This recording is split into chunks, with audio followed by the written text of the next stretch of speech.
Hey guys, Steinixos here. So today we'll be discussing Jack the Drought. Specifically, we'll be trying to figure out just how powerful he is. Now, despite being one of the top 3 executives of the Beast Pirates, which is an Emperor's pirate crew, and also being known throughout the entire New World as a walking calamity, Jack still often gets a bad rep in the One Piece community, with many people thinking that he's weak, primarily because most of the fights that we've seen him take part in has resulted in his loss. So with this apparently bad track record, it is understandable why many people would have a less than favorable view of Jack. However, that is merely a surface level analysis, so let us go a bit deeper to see if there's more to Jack than meets the eye. Now let us start off by discussing Haki. So the Vivre cards confirm Jack to be an armament Haki and observation Haki user. This may not be apparent in the anime and manga because even post time skip, it isn't always highlighted when Haki is being used. But I mean, just think about it. It would be kind of silly to expect that the third strongest crewmate of an Emperor's pirate crew could not use at least the basic level of at least one form of Haki. Now, exactly how skilled Jack is in the use of observation and armament Haki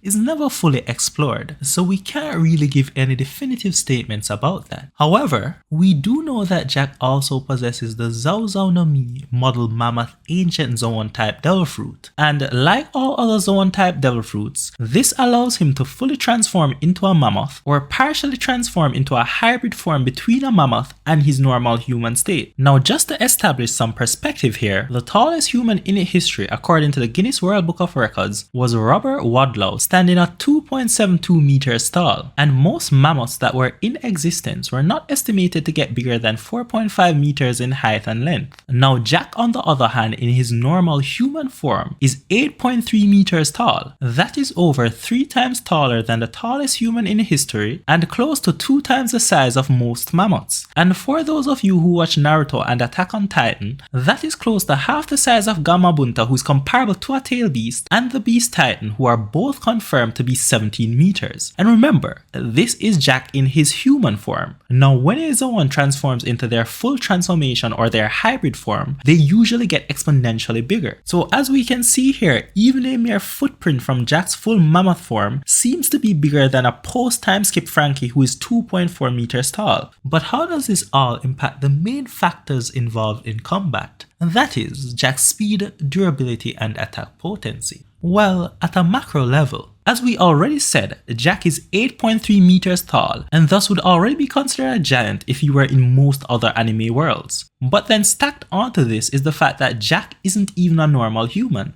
Jack is a fishman. Thus, being a fishman, this already made him 10 times stronger than the average human in the One Piece world from birth. But it doesn't even stop there, because as we already also mentioned, Jack is also the user of the Mammoth Ancient Zoan Devil Fruit. And remember, the primary benefit of a Zoan type Devil Fruit is that it increases the user's physical attributes, and an Ancient Zoan has the further benefit in that it grants a far greater boost than a regular Zoan. And as with all other Zoans, this boost continues to exponentially multiply with training. And then stacked onto that again is the added benefits of Haki. So even by just looking at the characteristics that Jack has, at least on paper, Jack is poised to be one of the stronger characters in the series. However, just because on paper someone has the characteristics that could facilitate them being strong, that doesn't automatically mean that they will actually hold up to some of the monsters in the One Piece world. Take Oars Jr. for example, a descendant of the ancient giants who is over 60 meters tall. Yet at Marineford, we saw where the likes of Doflamingo, for example, easily slice off his leg, and Kuma also casually did massive damage to him with an Ursa shock. So how about Jack? Does he actually hold up in practice? Well, to be clear here, there's no single data point that tells us specifically how strong Jack is, but rather there's a culmination of facts that when viewed in its entirety allows us to comfortably put him in a certain range. So firstly, even as a young child, we know that Jack was pretty strong, given that even at the mere age of 8 years old, Jack served as one of Kaido's main force in attacking Wano, a country full of skilled samurai. Then, for over 20 years after this, Jack continued to hone his skills and was able to occupy and keep his position among the All-Stars, which are the top 3 executive crew members of Kaido's crew. Now, this is very significant because Kaido's crew is a meritocracy based on strength. That means you must earn and keep your spot by your own power. So there's no doubt that Jack is the 3rd strongest crewmate of Kaido's crew, given the structure that they themselves have highlighted. So of course, this thus sets up the Tobiropo as a reference point, given that we know that they are below the All-Stars in the Beast Pirate hierarchy. Now, the first useful Tobiropo is Page 1, who is able to casually walk off multiple hits from a Raid Suit Sanji, as well as overpower a kick from this same Raid Suit Sanji. Now remember, just as a reference point, from my Gear 5 Luffy video, we know that even a casual kick from a Fishman Island Sanji is at least island level. So the Page 1, who can withstand and overpower a Raid Suit enhanced Sanji, is obviously way above this level. And the Jack, who is stronger than Page 1, is even further above that level. And then, the next useful Tobiropo for scaling is Ulti, who, in her human form, is able to clash equally with a headbutt against a base Luffy using basic armament haki, and who also in her hybrid dinosaur form is able to fully restrain base Luffy, with Luffy himself acknowledging that she was strong enough to require the use of Gear 4 against, which is what he was about to do before Yamato knocked her out. So at minimum, we know that Ulti is at least equivalent to base Dressrosa Luffy, who from our reference video, we know to be at least country level, and that she's likely able to at least take a hit from Gear 4 base Dressrosa Luffy, who again we know to be at least continental level. So to be clear here, the higher end of this scaling point already makes Jack, who is stronger than Ulti, at least comparable to Doflamingo. But then there are just some factors which clearly just pushes Jack above Doflamingo. So firstly, Jack's bounty is 1 billion, whereas Doflamingo's frozen bounty is only 340 million. Now yes, bounties can be tricky, and in some instances the main consideration isn't strength. However, we do know that barring special instances, the general trend is that the higher your bounty is, the stronger you are. And yes, 340 million is Doflamingo's frozen bounty, and thus it wouldn't accurately reflect his true strength. However, again remember, once your bounty reaches 300 million, it is very difficult for your bounty to increase any further. And to put this into perspective, even after defeating Doflamingo, Luffy's bounty was only raised to just 500 million, which even if it were an underestimation, is still just half that of Jack's bounty. And remember, the next significant battle that Luffy fought after beating Doflamingo was against one of Big Mom's crew's sweet commanders, Charlotte Cracker. Now Cracker has a bounty of 860 million,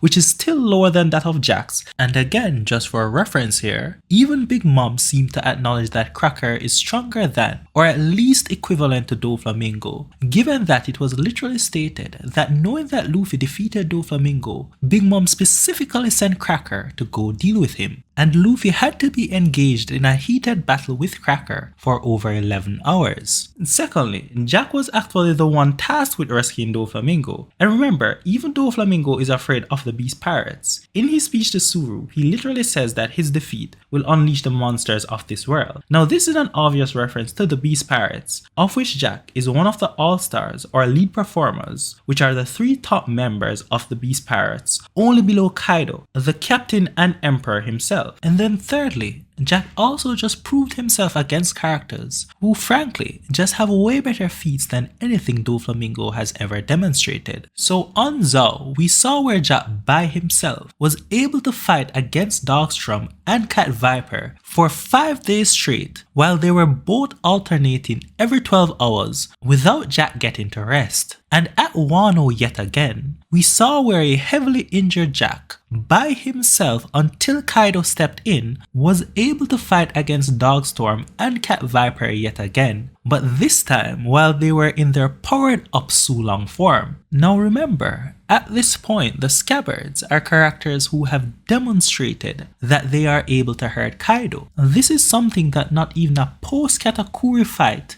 beginning of Wano arc Gear 4 Luffy was able to do. So Jack scales above Doflamingo without question. But what about his losses? Don't they mean that he's a weakling? Well, let's actually examine these losses. So Jack's first loss was against a convoy of 4 marine warships stated to have enough power to destroy a country and which had on it a former Fleet Admiral Sengoku, a current Marine Admiral Fujitora, and a Vice Admiral Suru. For perspective, a single Admiral Green Bull was able to casually defeat both Queen and King together with a single hand. Yet Jack still decided to attack and was able to sink 2 of these warships before being subdued, and he somehow managed to escape. And remember, exactly before this, Jack and his crew was waging a 5-day battle against the Ming tribe where he was personally fighting against Dogstrom and Cat Viper without break while they cycled between each other at 12-hour intervals, thus calling Jack somehow surviving this encounter and coming back with minor injuries, a loss which makes him weak, is a bit disingenuous. And another of Jack's losses was after him by himself fighting an army of Sulong transformed Mings, who remember are natural born fighters from birth and who can produce and control electricity, and whose ranks included both Sulong transformed Cat Viper and Dogstrom. And remember, Dogstrom is capable of doing at least superficial damage to Kaido. And by the way, Jack by himself defeated most of the Sulong warriors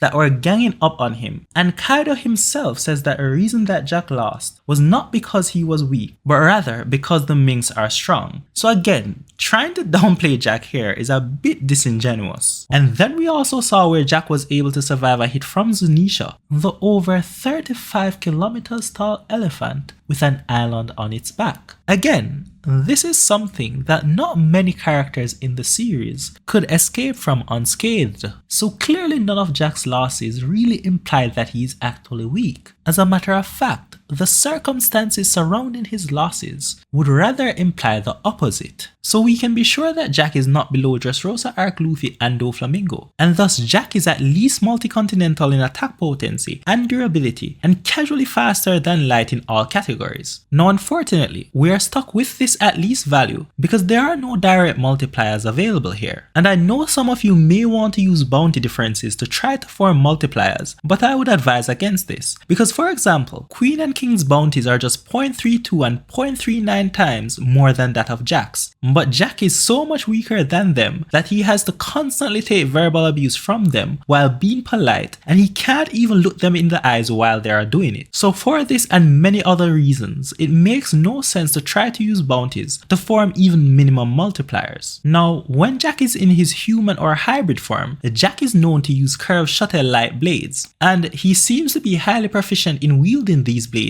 given that he can have a sword fight with Ashura Doji, who is one of the best swordsmen in Wano, a country which is more or less dedicated to swordsmanship. And even though Doji had managed to cut off most of the blade on one of his showtails, Jack was still able to fight competently with the short remainder of his blade. And in the anime we see where he can even carry out the typical swordsman air slashes. So Jack is actually a pretty skilled swordsman despite his looks. Now with that, I think you should have a good idea of how strong Jack actually is and what he can do. So let me know what you thought about the video in the comment section down below. But anyway, see you guys next time.